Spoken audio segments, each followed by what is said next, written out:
안녕하세요. 크립토튜브입니다. 이번 시간에는 이번 주가 기회다 라고 하는 생각이 잠깐 들었습니다. 무슨 내용인지 살펴보시죠. 아시다시피 2월 3일 블랙 먼데이가 한번 또 역사가 쓰여졌습니다. 하루 동안요, 무려 3조 원이 넘는 선물 포지션이 강제 청산이 됐었고요. 이 규모가 지난 2020년 코땡땡 FTX 사태보다 규모가 컸다고 합니다. 이게 무슨 얘기냐? 이 월요일 날 느꼈던 큰 공포가요, 지극히 정상이었다라는 얘기를 드리고 있는 겁니다.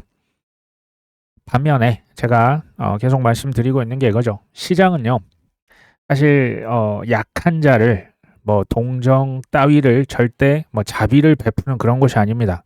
탐욕의 눈이 어두운 자와 무지한 자를 절대 용서하지 않습니다. 지금 보고 계십니다. 청산이 된 거죠. 비트코인 도미넌스, 실은 저도 깜짝 놀랐습니다. 이게 61%가 저도 최고라고 생각을 했었는데 순간적으로 64%를 돌파합니다. 이게 지금 여기 차트에 보이시지만 21년 이후로 이만큼 올라온 게 처음입니다. 그러니까 비트코인은 살짝 주춤을 했던 반면에 알트코인은 그냥 수직 낙하 다이빙을 했다라고 보시면 되겠죠. 제가 예상을 했냐?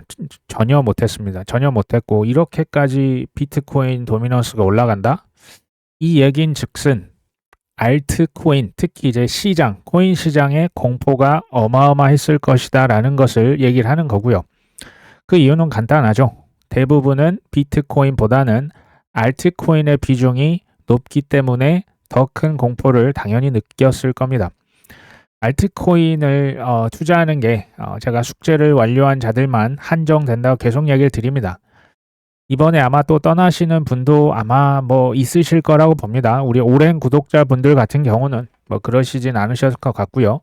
그게 아니라면 정말 죽을 각오를 하고, 진짜 죽자는 얘기가 아니고요, 죽을 각오를 하고 덤비든지 결국은 알트코인은 이 둘 중에 하나가 될 겁니다. 무기한 선물 강제 청산 규모를 또 봤더니 비트코인, 이더리움, XRP 85%, 81%. 근데 혹시 그거 생각해 보신 적 있습니까? 트럼프의 일가, 그 아들들이 이더리움 어마어마하게 들고 있었죠. 알트코인 엄청나게 들고 있었던 거 혹시 기억하십니까? 그러면요, 우리만 이걸 지금 겪은 게 아니란 얘기예요. 소위 말하는 세력들, 지금 미국 최강국의 대통령 아들들도 큰 하락을 온몸으로 맞았을까요? 기사에 보시면 당연히 나오겠죠. 트럼프 월드 리버티 파이낸셜이 가지고 있는 코인, 지금 손실이 얼마입니까? 우리 돈으로 3천억 원입니다. 이 지금 손실이 마이너스 21%인데 이더리움 평가 손실액이 단연 가장 컸습니다. 이것을 말씀을 드려도 그 사람들은 돈 많잖아 라고 생각을 하실 수 있겠죠. 사실입니다. 돈이 많겠죠. 근데 아무리 돈이 많아도 손실을 3천억 원을 봤다? 근데 그 정도면 별거 없지라고 훌훌 털 수 있는 사람이 있을까요? 근데 여기서 팩트는 뭐냐면요, 이게 미실현 손실이에요. 이게 지금 팔았다라는 것이 아니고 그냥 업비트 보면 마이너스 플러스 그냥 찍혀있는 숫자에 불과한 겁니다. 저는 낙관론자로 계속 얘기를 드리죠. 하락에 조금 사둔다면 지금 미국 대통령 아들도 수익률을 이길 수 있다. 전 이렇게 생각을 합니다. 사람마다 이제 관점은 다르실 수가 있겠죠. 옵션 시장, 그러니까 이제 선물 옵션 할 때 옵션 시장, 위아래로 배팅을 하는데 비트코인이 7만 5천 달러까지 떨어질 확률이 전주 대비해서 거의 10%였다. 22%까지 올랐다. 이거는 이제 돈을 걸고 배팅을 하는 사람들인데 중요한 건 항상 근거가 되겠죠. 이유가 뭐냐? 사실 제가 이것을 그렇게 좋아하진 않아요. 그러니까 상승이 됐든 하락하는 이유든 제가 볼 때는 항상 그럴듯한 구실, 전 소음이라고 생각을 합니다.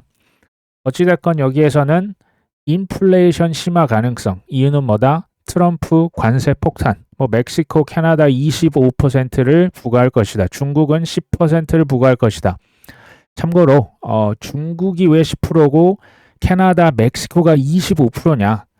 이게 보니까요, 중국이 워낙 그 관세를 세게 부과하니까 미국에 수출할 때 멕시코, 캐나다 쪽으로 이게 루트를 다변화해서 미국 쪽에 수출을 많이 했다고 합니다. 그것을 좀 원천 차단하겠다라고 보여지는, 뭐 이게 이제 제대로 될지 좀 더 지켜봐야 됩니다. 어찌됐건 뭐 이제 그런 코멘트를 했더니 이거 관세 부과하면 인플레이션이 어마어마할 것 같아. 이게 1번이고요.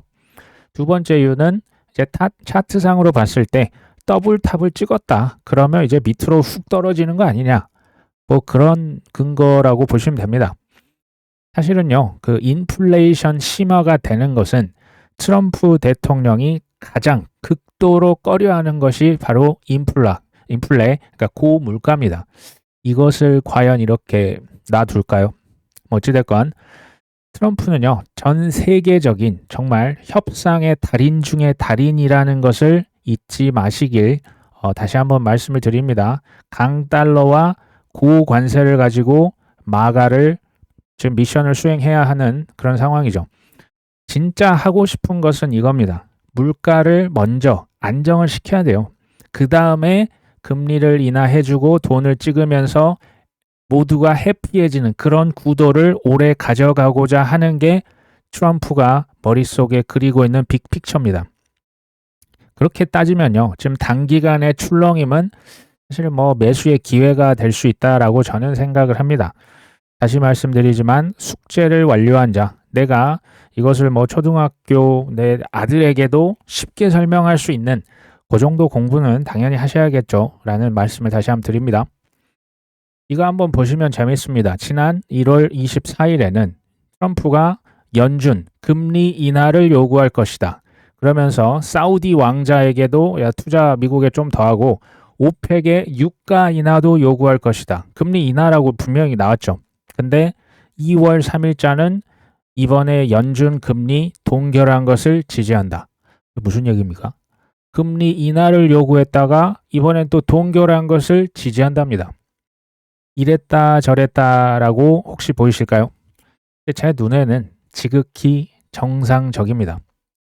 말씀을 다시 드립니다. 금리 인하 돈 찍기를 하고 싶지만 문제는 할 수가 없어요. 왜요?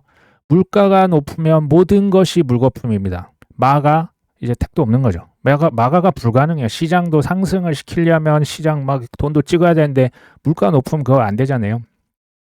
이렇게 보시면 됩니다. 현재는 어쩔 수 없이 연준의 금리 동결을 지지한다. 이렇게 보시면 되겠죠.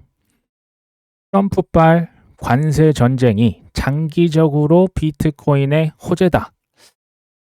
미국 내 인플레이션이 심화되면 전 세계적으로 통화 가치가 하락하는 거죠. 그러니까 상대적인 거죠. 뭐 부동산이다, 어떤 우리가 식료품이다, 기름값이 상대적으로 가격이 올라가면 화폐의 가치는 상대적으로 하락하는 게 인플레이션입니다. 그러면 미국의 무역 상대국에서는 비트코인과 같은 가치 저장 자산을 찾고 싶어 할 것이다. 재밌지 않습니까? 앞에서는 인플레이션이라고 하는 게 비트코인의 악재다라고 분명히 얘기를 했어요. 뭐 그렇죠. 유동성, 뭐 금리 인하 못하니까. 근데 똑같은 상황인데요. 지금 해석은 정반대입니다. 이게 장기적으로 비트코인의 호재가 될 수밖에 없다. 단기적으로는 모르겠지만 장기적으로는 뭐 돈 찍으면 비트코인 수량 한정돼 있잖아요. 그러니까 결국은요. 본인이 어떤 것을 선택하느냐의 문제입니다. 이게 결국 뭐 누군가의 이 의견 저 의견을 들으시고 나만의 길을 그냥 독자적으로 걸어가시는 것이 실은 투자입니다. 이제 인도의 재무부 장관 암호화폐 규제 완화를 검토 중이다. 제가 최근에 봤던 뉴스 중에 어떻게 보면 가장 좋은 호재라고도 저는 생각을 하거든요. 이게 지금 재검토를 하고 있고 일부 국가에서 코인에 대한 태도를 수용적으로 바꾸고 있더라. 사실 뭐 인도 빼고 거의 다 많이 바꿨죠. 암호화폐 거래는 이 국경이 있습니까? 인도도 일방적으로 입장을 고수할 수는 없다. 이게 실은 팩트입니다.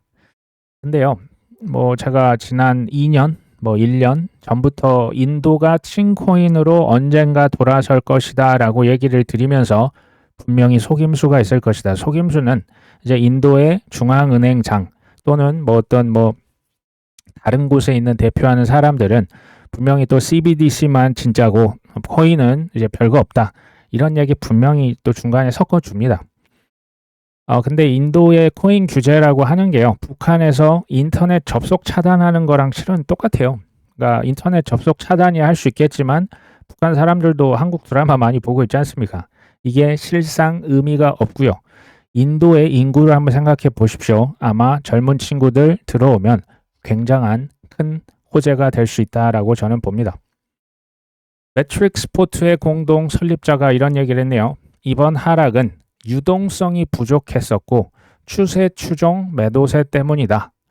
그러니까 이제 세 번째 이유, 글로벌 유동성이 부족했기 때문. 맞는 말입니다. 미국에서 QT를 아직까지도 실현하고 있거든요. 유동성이 일시적으로 줄어들 수 있는 거죠. 네 번째는 CTA 전략이라고 했는데 쉽게 말하면 AI 봇이요. 그러니까 이제 로봇들이 추세 추정 매매를 하는 거예요. 가격이 상승하면 계속 더 사면서 가격을 끌어올리고요. 가격이 떨어지면 계속 팔면서 이제 그 시장의 매도 세를 더 강화시킵니다. 그러니까 이제 이번에 매도세가 더 강해졌다 지금 이런 얘기입니다. 이제 1분기에 급등락이 나올 수 있다. 당연한 얘기잖아요. 근데 급등을 예상을 했는데 실은 급락이 먼저 나왔습니다. 이런 상황에서 바이더 딥의 기회냐 아니면 하락장의 시작이냐는 실은 결국은 이 두 가지 중에 우리가 선택을 해야만 하는 상황인 거예요. 원래 이게 투자입니다. 결국은 본인이 선택을 하셔야 되는데 한번 가만히 생각해 보시면 최근에 이 코인의 가치가 하락을 했을까요? 아니면 가격이 떨어졌을까요? 가치는 제가 볼 때 변한 게 하나도 없습니다. 가격이 떨어진 거죠. 그러니까 가치가 엄청 크고 가격이 헐값이면요. 실은 매수의 적기라고 저는 보고요. 반대로 가치보다 가격이 너무 부풀려져 있으면 그냥 털고 훌훌 털고 떠날 시기가 되겠죠. 이게 곧 회복이 될지 몇 주가 걸릴지는 저는 모르지만 저 역시 회복이 될 것으로 당연히 예측을 하고 있습니다. 제가 어제요, 업비트 또 빗썸에 조금 이제 또 소액이지만 돈을 입금을 시켜서 좀 살려고 했었는데 아마 다 경험하셨죠? 업비트는 큰 문제는 없었습니다. 근데 이제 빗썸에 원화 입금을 시키는데 거의 한 2시간에서 3시간 정도 이게 대기가 됐습니다. 이거 빨리 지금 사고 싶은데 이게 돈이 입금이 안 되다 보니 조금 답답함이 실은 있었거든요. 근데 이 얘기가 사실 무슨 얘기냐? 김프가 10%가 넘었고요. 특히 이제 카르다노 같은 코인은 에이다는 김프가 거의 19%에 육박했습니다. 그리고 입금이 지연됐다라는 얘기는요. 누군가는 코인을 사기 위해서 왕창 돈을 거래소에 입금시켰다라는 얘기예요. 그러니까 줄 서서 대기표 받고 기다려 입금시켜줬다는 얘기잖아요. 근데 재밌는 거죠. 누군가는 패닉셀 하면서 떠나고 있는데 지금 끝났다 죽었다 하고 있는데 이 사람들은 김프가 10%인데요. 개의치 않고 누군가는 계속 사고 있는 겁니다. 누가 맞을까요? 그러니까 누가 맞고 누가 틀리냐는 실은 없어요. 그냥 본인이 선택을 하고 책임지는 투자를 하시면 되는 겁니다. 비트와이즈의 CIO 맷 호건, 이 친구는 예전부터 투자를 많이 했었고 제가 볼 때 배울 점이 많이 있는 분입니다. 올해 비트코인 ETF에 약 500억 달러가 유입될 것 같아. 근데요, 지난해 비트코인 ETF 판매 실적이 실은 초대박이었거든요. 이제 탑 10 중에 거의 절반 이상이 다 비트코인 ETF였습니다. 근데 352억 달러만큼 팔렸죠.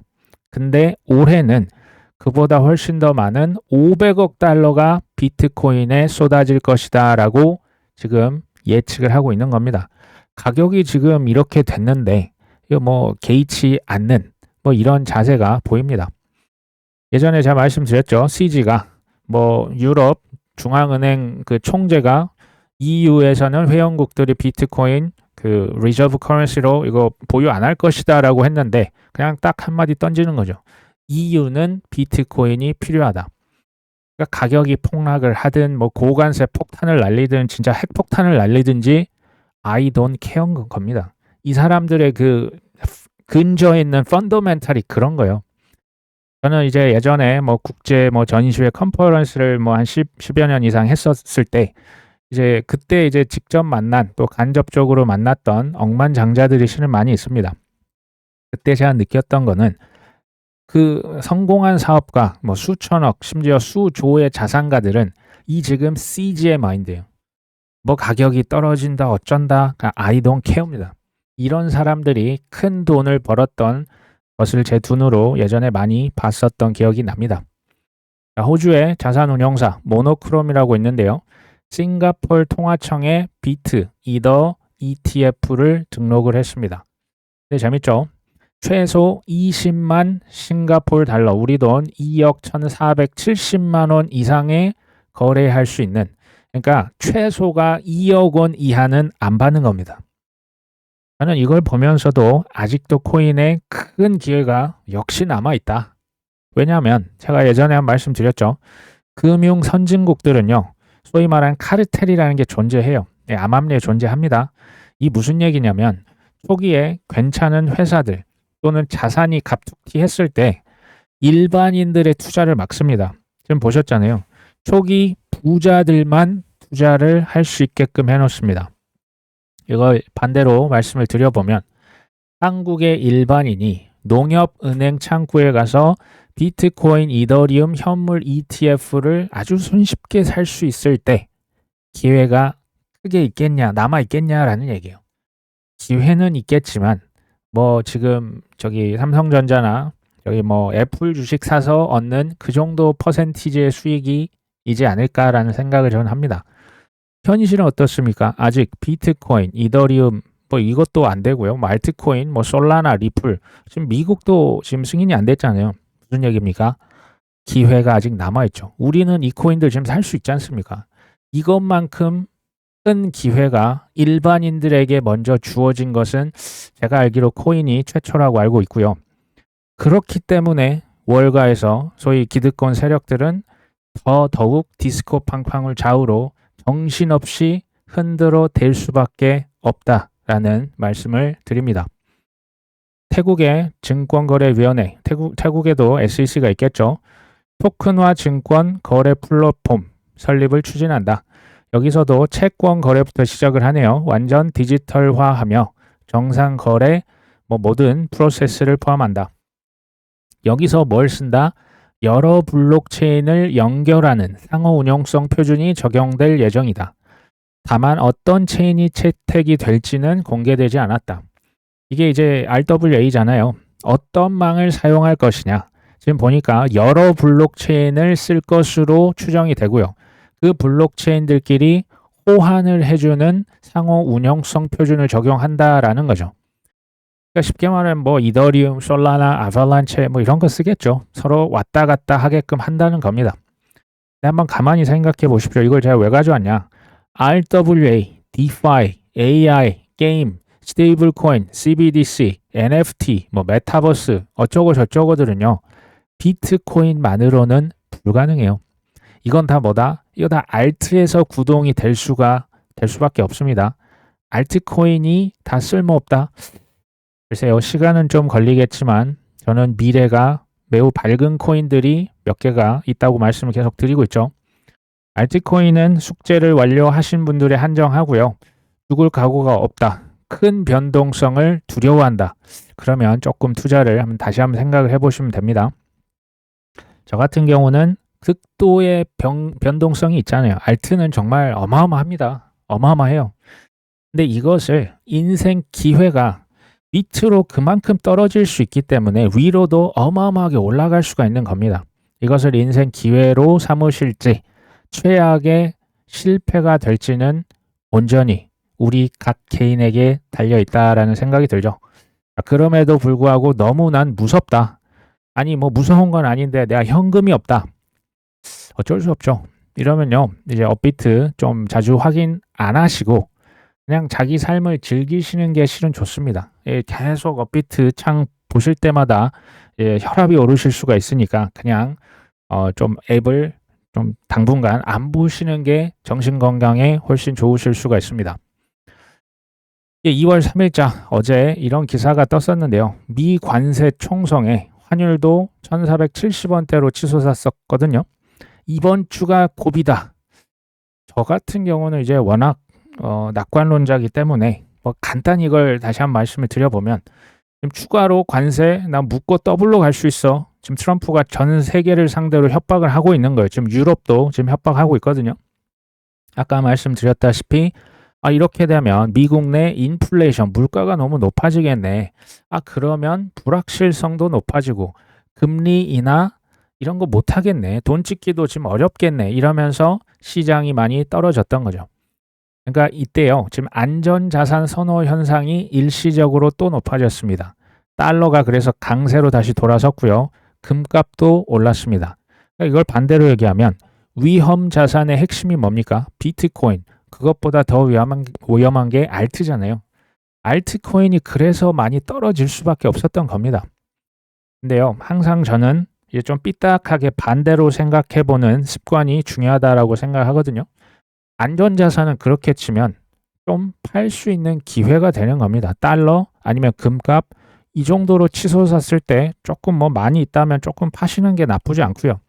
반대로 위험 자산을 내가 살 수 있는 기회죠. 왜냐하면 지금 많이 억눌려져 있었지 않습니까? 뭐 이러다 또 금방 올라갈지 모르겠습니다. 이번 주가 고비다라는 얘기는 이 공포감이 가장 컸을 때가 뭐다? 저한테는 마지막 박앤세일이다 뭐 이렇게 들려요. 물론 이게 이번 주에 고비가 될지 이게 2월 달 내내 쭉 이어질지는 뭐 이거는 제가 알 수 없는 영역이고요. 뭐 돈이 있으면 저 같은 경우는 좀 사고요. 그렇다 지금 저도 뭐 이제 현금이 많지 않기 때문에 이게 이제 할 수 있는 대로 그냥 최선을 다하는 겁니다. 선택은 또 이제 모든 것은 투자는 뭐 본인이 알아서 하시는 거잖아요. 뭐 사라 팔아라. 이제 다 큰 성인분들이 뭐 누구 말을 듣고 샀다. 뭐 그건 조금 적절치는 않아 보입니다. 어찌됐건 날씨가 많이 추워졌는데 건강 잘 챙기시고 또 좋은 하루 되시기를 응원하겠습니다. 오늘 방송 여기까지입니다. 끝까지 시청해 주셔서 감사합니다.